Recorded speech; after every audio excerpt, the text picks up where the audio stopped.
Another day, another deliver na naman tayo. Bound to Atimonan, guys. Atimonan, Port Atimonan. Kasi dadalhin to sa probinsya, guys. Kaya kasama natin si Saddam. At ang ating i-deliver na unit is Amore Version 2. Samahan nyo kami, guys. Let's go. Yun guys, mag-check lang tayo ng tali kasi papasok tayo ng expressway. Yan, safe naman.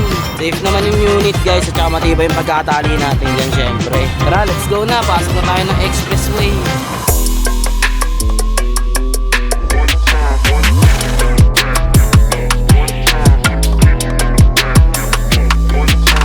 Okay tayo guys, nandito na pala tayo sa Sariaya, Quezon. Time check is 3:32 PM na ng hapon. At saka nandito na kami pala sa Old Sigsar Road, also known as Bitukang Manok. Let's go!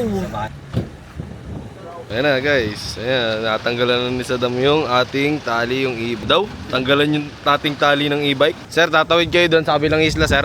Ayun guys, nandito na tayo sa Port Atimonan at nandito kasama natin yung client natin, sila Madam. Kung pa sila sa kabilang isla, pa sila sa Alabat.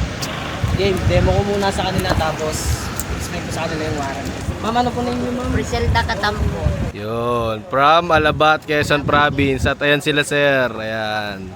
Kasama ni Mami. Yun guys, another day, another delivery naman tayo dito sa Atimonan. At kasama natin yung client natin, si Madam. Ma'am, ano po ulit na inyo, ma'am? Griselda Katampo. Ma'am, ano po lang sabi ko sa unit natin na nalasito nyo? Maganda, matuwa ako kasi kahit mapakalayo sa amin na kita-kita ko na napatunayan ko yung talaga yung Yes, ma'am. Likit kayo, ma'am. Gusto pa nga namin tumawid sa ano ma'am para kami na mag-deliver sa mga bahay. nasa tulog.